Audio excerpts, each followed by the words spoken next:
Welcome to the virtual IntraFish couch, as we like to call it these days. It's great to have you here. You, of course, are president of the aquaculture division of one of the world's largest animal feed companies. So let's kick off with you telling us a little bit about how you got to where you are now, what your career path was. You know, I joined Cargill about 19 years ago as a business analyst in the strategy and business development practice. And I spent about 3 years with the practice doing a lot of strategy and M&A projects, primarily in North America, Latin America, and also in Europe. And it gave me really a great opportunity to learn more about the company's culture, to understand our business, and to understand the key focus around agriculture, food, and nutrition. After a few years in the strategy and M&A practice, I had the opportunity to lead one of our businesses outside of the US. And over time, the responsibilities and the complexities grew a lot more, starting with a smaller business that then turned into responsibility for a country and then a regional responsibility. And most recently, I had the opportunity to lead Cargill's protein business in Europe, and I was based out of England. And that was just an incredible opportunity to have more experience outside of the Western Hemisphere, if you will. After that, I was given the opportunity to lead the strategy and the M&A practice for the company globally. So I went back full circle, the function that I joined in as a business analyst, and I came back to lead the practice. And that was just an incredible platform that gave me a great opportunity to help the leaders in the company drive and develop the corporate strategy for Cargill and structure complex transactions for the company, whether it is mergers, acquisitions, or JVs. And that was just a fascinating experience for me to work closely with our CEO and the executive team. After that, then I joined the Animal Nutrition and Health Enterprise, initially leading the global compound feed for the company, the global compound feed business for our company. And then about over a year or so, I came into leading the aqua nutrition business for Cargill. Is there anything in particular that you value now in that experience, in the role that you're in today? You know, Rachel, I would say that every single experience and every single role in the company has really prepared me for the role where I'm in today. When you think about it, I have lived in 5 different countries, and just having a global experience to truly understand customer and consumer insights, but to do something about those insights. I think when you had the chance to live in Nicaragua, Costa Rica, in England, or supervise businesses globally, then you get to understand the specifics of what really helps our customers be successful, whether it's a farmer in Asia, in Europe, or Latin America. You know, for me, the global experience has been a significant, really positive experience in helping me prepare for where I am. When you have the opportunity to live in different countries, it really helps you in understanding different cultures and being able to communicate effectively with customers in different geographies and being able to lead global businesses as well. And my most recent experience in the animal nutrition business, in the compound feed business, really helped me understand more from a farming perspective. So what's important for the farmers? What are some of the challenges that they are dealing with, whether it is external challenges, climate challenges, sustainability challenges, animal welfare, productivity? And that was really a great first step into understanding, the animal nutrition and health industry, and then a nice segue into the aqua nutrition business. You know, as you know, there's a lot of opportunities for growth in the aqua nutrition industry. So I look back and every single step along the way has really helped me in preparing for the role where I am in today. From my experience speaking to people newly into the aquaculture sector, it's quite a different animal, actually. It's in many ways that the professionalized industry is a much newer industry than the rest of the animal nutrition industry. So is there anything now that you can look back to a year ago that you now see as maybe a misconception you had about the aquaculture sector? And have you sort of changed your mind about it in any way? You know, I think first and foremost, this is a fascinating industry that has a huge component of growth. One of the things that I appreciate about the aqua nutrition industry is the fact that many of the macroeconomic indicators are really favoring the industry. So think about GDP's growth, urbanization, changes in diets of consumers eating maybe less carbohydrates and replacing that for protein consumption. And also the consumer of today is more concerned about the transparency of the supply chain, sustainability, and having access to healthier choices of protein. To me, that's a huge plus. When I think about the growth of the industry, depending on the segment, depending on the species, and depending on the geography, you see growth rates of anything between 3 to 5, even 7% pre-pandemic. So I think it is an exciting industry that really has a great group of talented people driving the industry forward, and a great opportunity for Cargill, as we have declared in our strategic intent to 2025, to continue expanding and in making investments in our aqua nutrition industry. As it relates to misconceptions, I don't really know that I have a misconception about the industry, but perhaps what I think is a great opportunity for the industry is to bring more women into senior leadership positions around the world. As you know, we don't have many. We don't have many female leaders running aqua nutrition businesses globally. We have a few, and you know, I have the privilege to interact through industry events with some of my peers, and I'm excited with the change that I have seen in the industry. But at the same time, internally in our company, we understand that that is a great opportunity for us to continue promoting and developing female talent because it really helps the growth in our industry. We have a very clear plan in our company around inclusion and diversity, and I'm super encouraged with the progress we have seen at Cargill, but also the changes and the transformational change that we are driving at Cargill globally.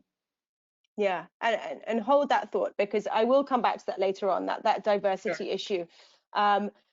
But in terms of the aquaculture sector, yeah, you mentioned there it has huge capacity for growth, which everyone can see. But from your perspective at Cargill and your last year in the industry, where do you see that growth happening? What is the future of the aquaculture sector as you see it? How is it going to grow? Where is it going to grow? You know, what purposes is it going to serve in the world? Yeah, so one of the priorities and the strategic themes that we are focusing on within the aqua nutrition business for Cargill is strengthening our salmon business, definitely on the shrimp segment, because I think that is one that is demonstrating great opportunities for growth, whether it is in Latin America or absolutely in Asia. And also an interesting segment for us is high value regional species, which has a huge opportunity in Asia.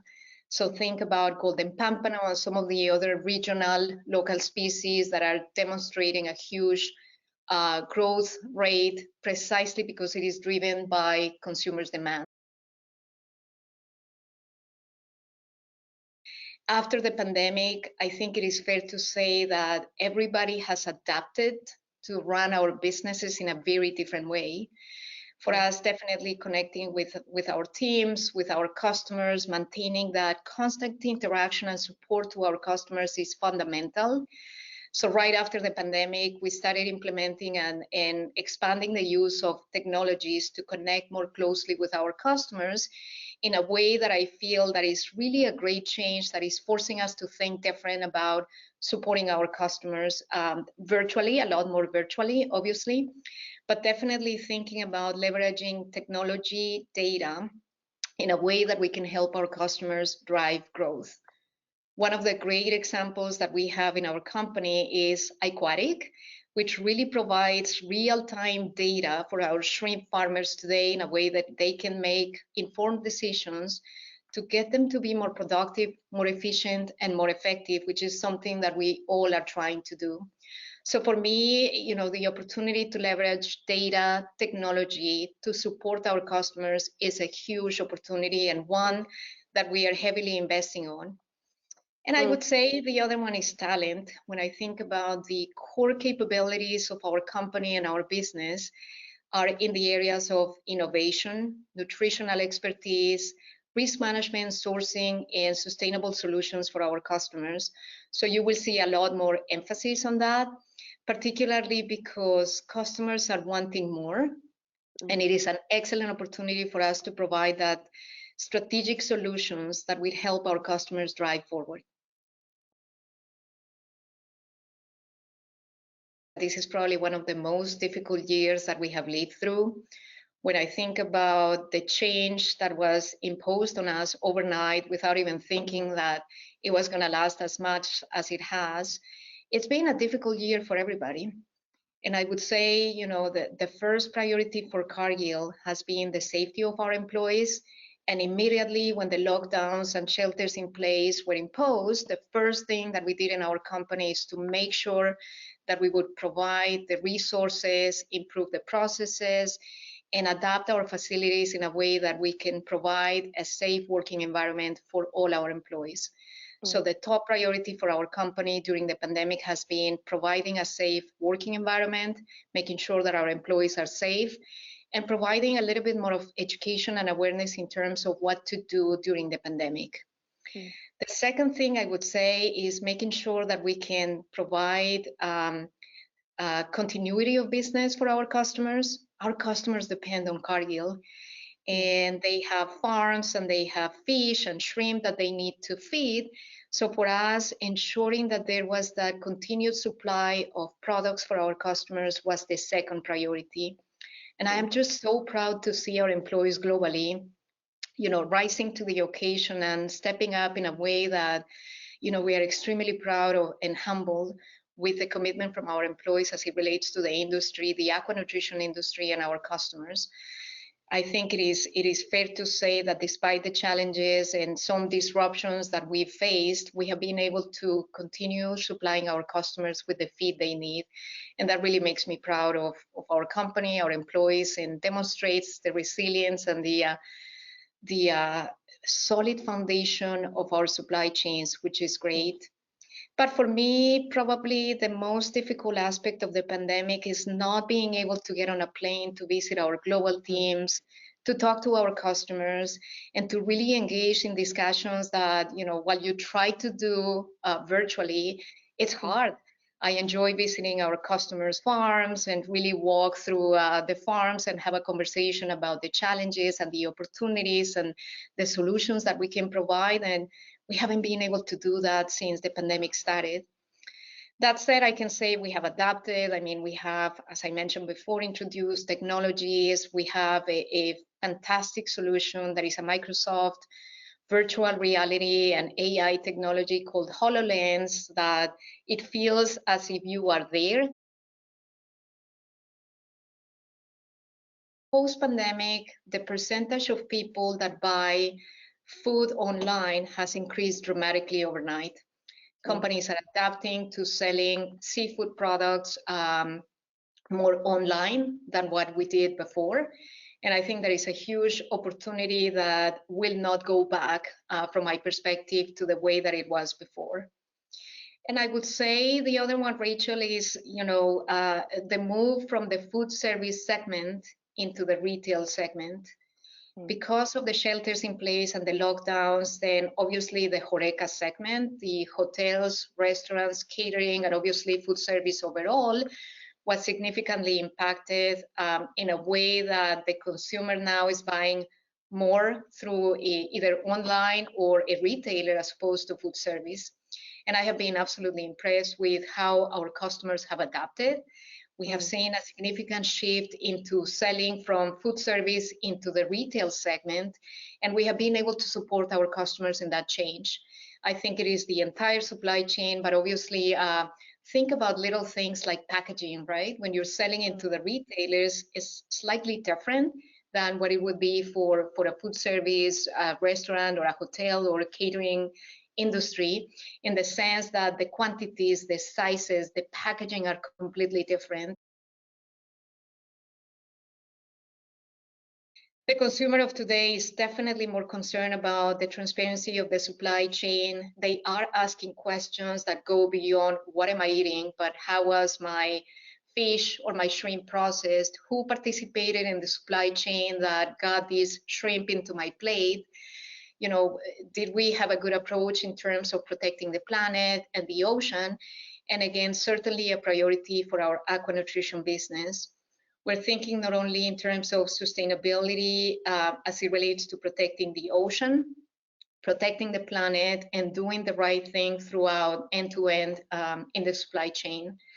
And definitely, as you know, we have talked to you before about sustainable raw materials, which are very relevant for the industry. So continuing to identify sources of raw material that are more sustainable and that allow us to protect the oceans, which I think is going to be a great opportunity going forward. Have you had any moments of doubt at Cargill or more widely in your career that you sort of look back on now and have learned from? That's a great question, Rachel. And I don't know if it's exactly a moment of doubt, but definitely I have to go back to my days as a strategy and business development analyst. I had been in that function within the company for about 3 years, doing a lot of strategy and business development projects globally for our businesses. And I was given a great opportunity as a general manager for one of our businesses outside of the US. And I have to say, it isn't necessarily a moment of doubt, but maybe a moment of nervousness and excitement about a role that had full P&L responsibility, asset management, complete supply chain oversight, a huge component of people and talent and strategy.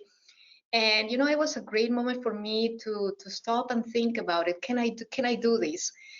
But I think it was a moment to think about the courage of taking a calculated risk, trusting the company, trusting the sponsors and the mentors that I had at the time, and really believing that I had the capabilities, the skills, and the passion for this industry to take on that role and do a good job, partner with my team and working closely with our customers to drive a significant growth in the business. And looking back, while I understand that was a moment of doubtness or nervousness or excitement for me, I'm so glad I did it, because I think not being for that great opportunity that gave me the platform to pursue the general management career path, I don't think I'll be here. So I'm glad I did it, and it was a great experience for me.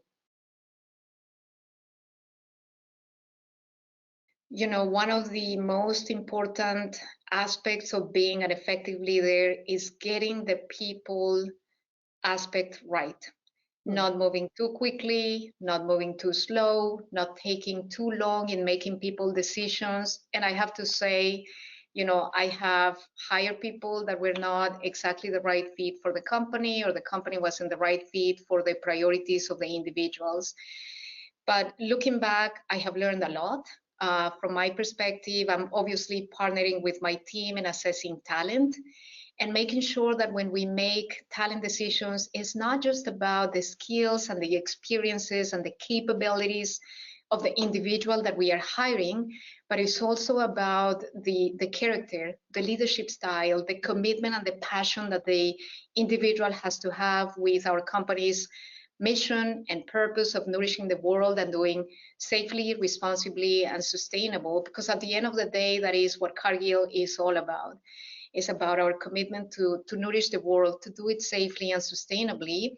And there has to be not only, again, the element of the experience and the skills and the capabilities, but the leadership style and the passion and the affinity for our industry. Our industry is so special, the aqua nutrition industry, specifically, that somebody has to believe in the commitment to our customers, in the commitment to the industry, and the fact that we are part of the solution to feeding the world safely and sustainably.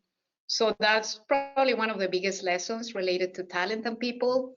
But I'm taking my time and working with my team to making sure that we get the right people, that we provide an environment that is inclusive and diverse, and that we are all committed to helping our customers.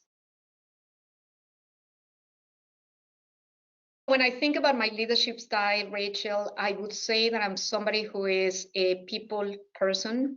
I think about Cargill's values, and we are all about putting people first, doing the right thing, and reaching higher. I spend a significant amount of time getting to know my team, asking questions, traveling around the world, getting to know our local leaders, understanding what's important for them, and how to empower them in a way that our company and our customers can be successful. I'm somebody that likes to listen and ask questions. I have a high level of curiosity, and I believe that, every day I can learn something new. I don't believe in any one person having the right answer, but the strength of the team. I surround myself with very strong people, very strong leaders who bring the skills and the capabilities that I don't have.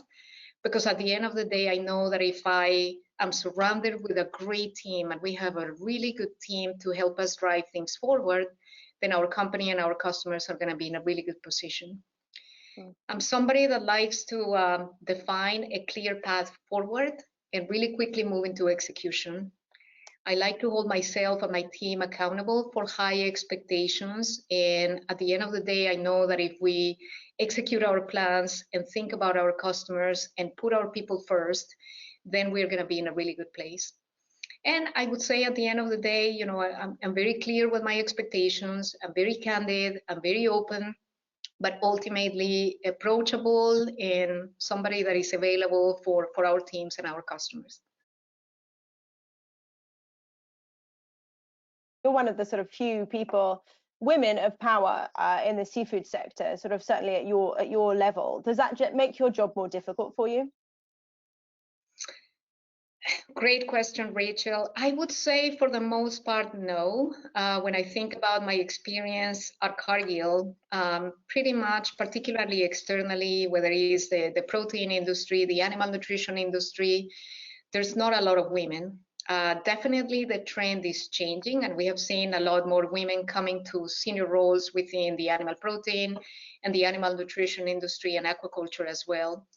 But I tend to think of me as a leader, as somebody that has, a great experience and brings value to the table and the conversations that we are having, whether it is with customers or the industry as well. And I think precisely because I look different, because I am a woman and maybe my accent sounds different, I believe that people want to hear from me. So I take it as a great opportunity to convey Cargill's story, to tell our story, to share our views and our position on the topic, whether it is sustainability, customer focus, innovation, and drive the conversation forward. So I don't see the fact that I'm a woman as a disadvantage. I actually think that is a great advantage, but a great responsibility and a great opportunity for me to mentor other people and to drive meaningful change in a way that we see more female leaders bubbling up in our company, but also in the industry. How do we make the seafood industry more diverse? How can men and women and people of color and, how can we all work together to make this a more diverse industry? Are there things that you see at Cargill that can sort of practically be done to make it happen? Yeah, it's not an easy solution. I mean, it takes everybody to think about what can we proactively do. I think it takes obviously the company to take a proactive approach in terms of setting up the right policies, making the right investments in education, setting the right goals and metrics in a way that we can monitor the progress as we go along. I would say from Cargill's perspective, it takes the commitment from the top.